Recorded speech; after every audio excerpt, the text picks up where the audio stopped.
নমস্কার, শুভ সন্ধ্যা। দেখুন, মাননীয় মুখ্যমন্ত্রী যে কথাটা বলেছেন, এই যে ১০০ বছর থাকবো, এটা অনেক সময় যে কথাটা হয়, আমরা অনেককে কখনো কখনো আশীর্বাদ হিসেবেও বলি শতায়ু ভব। অর্থাৎ ১০০ বছর তুমি বেঁচে থাকো, কিন্তু কথাটা হচ্ছে দীর্ঘ আয়ু বা দীর্ঘদিন ধরে এই সরকার থাকবে, তিনি সেটাকে বোঝাতে চেয়েছেন। হয়তো ভাষার মধ্যে তিনি যে কথাটা বলেছেন যে ১০০ বছর থাকবো, কথাটার মধ্যে অ্যাকচুয়ালি যেটার ইন্টারপ্রিটেশন যেটা, সেটা হচ্ছে যে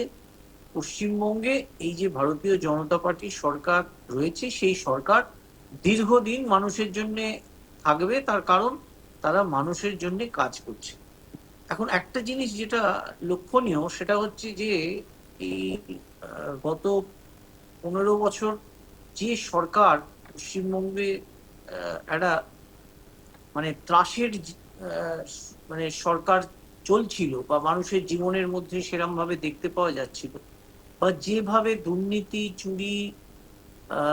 প্রত্যেকটি লেভেলে, এবং দেখুন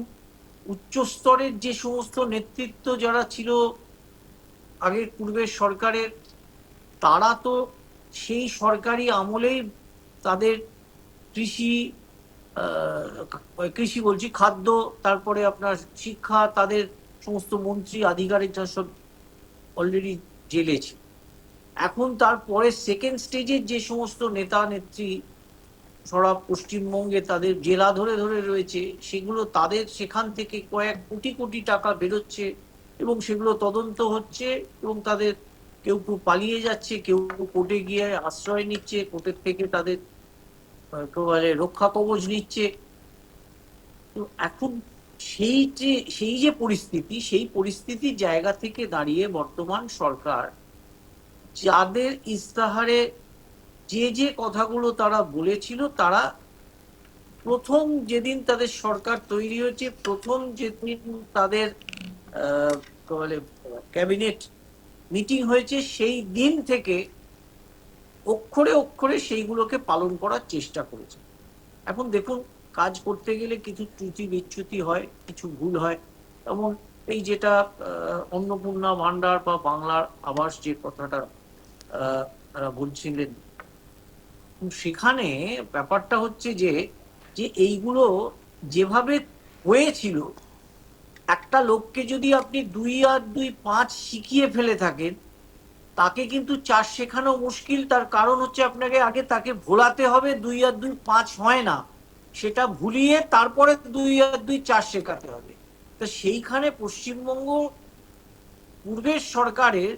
যে দুর্নীতি, যেভাবে সমস্ত আমলাদের মধ্যে এবং যারা তৃণমূলের কর্মী, তারা যেভাবে দুর্নীতি, মানে আর কোনো কিছু বাকি নেই কোনো রকম অন্যায় করার ক্ষেত্রে, সেইগুলোকে সঠিকভাবে পদ্ধতিতে একটা আনতে, একটা নিয়মের মধ্যে, একটা শৃঙ্খলার মধ্যে আনতে গেলে যে সময়টা, সেই সময়টা খানিকটা তাদের লাগছে। কিন্তু তারা সেই কারণে বলছে যে তারা সেটা করছে, কিন্তু করতে গেলে সময় লাগছে, এবং সময়, এই যে যেমন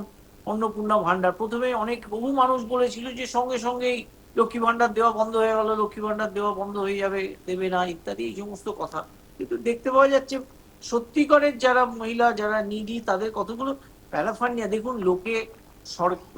সাধারণ লোক যখন বাজারেও যায়, বাজার করতে গেলেও তারা দুটো জিনিস দেখে, দর দেখে, দাম দেখে তারপরে কেনে। তা সরকার যখন একটা একেবারে ইয়ের মাধ্যমে টাকা দিচ্ছে মানুষকে, একটা স্কিমের মাধ্যমে, তখন সেখানে সেই স্কিম অনুযায়ী প্রত্যেকের ক্রিডেন্সিয়ালসটা সরকারের কাছে রেখে দিতে হবে, থাকতে হবে, তাকে যাতে সে যাতে কোনো রকম কোনো সঠিক লোকের বাইরে যাতে জিনিসটা না যায়, সেগুলো তো দেখে নেওয়াটা কর্তব্য। এবং সেই জন্যেই সেটা অনেক সময় দেরি হচ্ছে। তো আজকে সেই সেই প্রেক্ষিতে যে যে কটা কাজ তারা মনে করেছিল মানুষের উপকারের জন্য, যেমন বাংলার আবাস তারা আবার শুরু করছে, পশ্চিমবঙ্গের আবাস বলে, এই জিনিসগুলো করার জন্য কতগুলো বলে টেকনিক্যাল কাজের দরকার হয়, কতগুলো সমস্ত নিয়ম শৃঙ্খলার মধ্যে জিনিসটাকে পরিবর্তন করে করতে গিয়ে সময় নিচ্ছে। সেই কারণে সেইটাকে অ্যাকচুয়ালি মানুষের কাছে তুলে ধরার জন্য মুখ্যমন্ত্রী যে কথাটা বলেছে, এটা কোনো ওভার কনফিডেন্স নয়, এটা তার কথা যে 100, অর্থাৎ তিনি যে বা তার সরকার বা ভারতীয় জনতা পার্টির সরকার পশ্চিমবঙ্গে যে কাজটা করতে যাচ্ছে বা যে কাজটা করছে সেটার একটা সুদূর প্রসারী একটা তার রিফ্লেকশন থাকবে, এবং সেইটা হয়তো 100 বছরের জন্য উনি সেইভাবে ভেবেছেন। অর্থাৎ দূরদৃষ্টিটা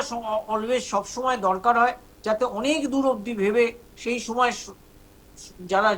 এই সরকার যখন থাকবে তারা সবসময়, আজকে যিনি মুখ্যমন্ত্রী তিনিই যে থাকবেন, তার পরবর্তী ক্ষেত্রে যারা থাকবে, এই সুদূর প্রসারী যে চিন্তা ভাবনা, সেই চিন্তা ভাবনার জায়গার থেকে কথাটা বলা। এটাকে ওই অর্থে যে 100 বছর মানে 100 ইয়ার্স বলতে চেয়েছেন তা নয়, এটা দূরদৃষ্টিটার কথা বলতে চেয়েছেন। এটা বলতে চেয়েছেন যে আগামী দিনে পশ্চিমবঙ্গে যে উন্নয়ন যারা করছে এই সরকার, সেই সরকারের ব্যতীত অন্য কোনো